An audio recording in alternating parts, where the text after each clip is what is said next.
Hello, and in this video I want to talk about our property ranking report. How does it work and what does it do? Okay, so this is the form that me and my buyer's agents, my buyers use, my team uses to try to figure out, to try to see things how you see things, right? Because how you value things isn't necessarily how I value things or what you find most important about things. So this is the form I use to try to figure you out. Okay, so this form here, how it works, here you would put in the date, whatever date that we're showing the property, and the address. Now, I broke out several different things over here that I want you to tell me how you feel about it. Okay, so the first one is neighborhood. What do you think about the neighborhood? You can see there's on the bottom there's a scale of 1 to 10, 1 being bad, 10 being perfect.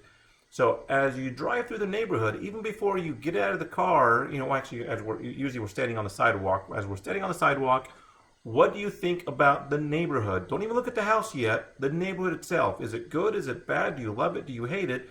And then give us a number. 10 being perfect, 5 being fair, and 1 being bad. So give me a number. What do you think about the neighborhood? Irregardless of the house, what's the neighborhood look like? And then we go to the front yard. Now you turn around and look at the actual house. How does the house make you feel? Just the curb appeal of the actual house. Standing on the sidewalk, looking at the house, what do you think of the house? Is it bare? Is it bad, fair, or good, or perfect? Right. So give me a number there, and then just the front yard. And once we go in the house, we open up the door for you. And now, as you stand in the front door, you take maybe 5 steps in the front door, not very far.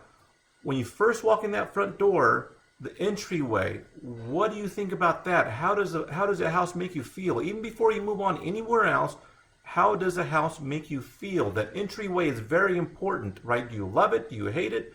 Give me a number there, okay? And then we walk through the rest of the house. We'll rate the kitchen.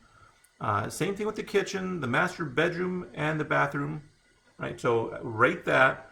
The floor plan. So the kitchen and the master bedroom, the master suite. Obviously, those are pretty obvious on how to what I'm talking about there. But the floor plan. What do you think about the floor plan? Does the floor plan work for you for your particular needs? Some people want a split wing, some people want a great room, some people want whatever they want. So the floor plan of this particular house, do you love it or do you hate it, or somewhere in between? Okay, so that's the floor plan. Does the flow work for you? Okay, and then rest of the yard.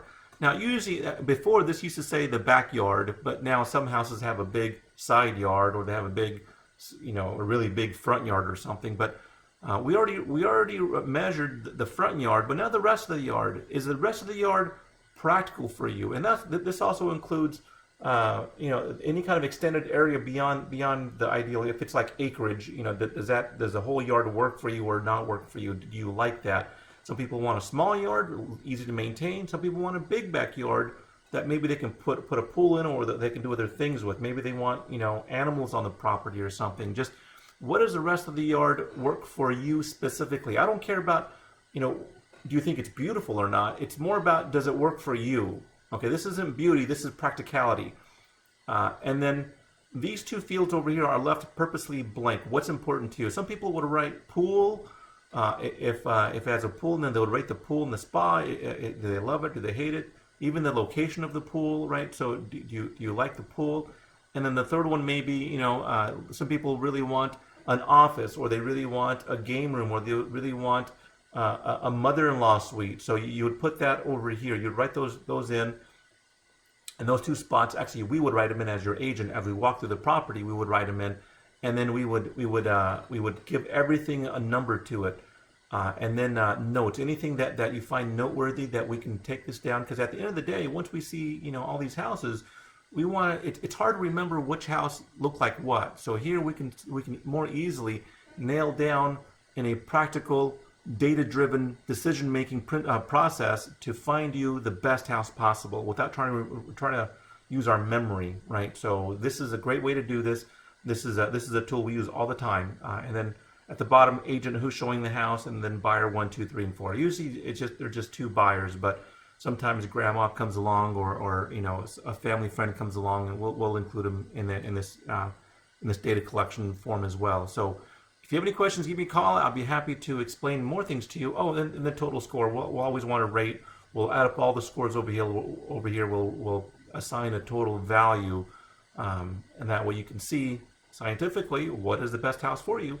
And of course, it's always up to you to determine what's best. Just because it's highest ranking doesn't mean that it's going to be your best choice. Sometimes maybe the neighborhood is by far more important. We only assigned a value of 10, but maybe the neighborhood's so awesome that you wanted to assign it a value of 20 or something. So it's worth more to you. But that's the form. Any questions? Give me a call. Thanks.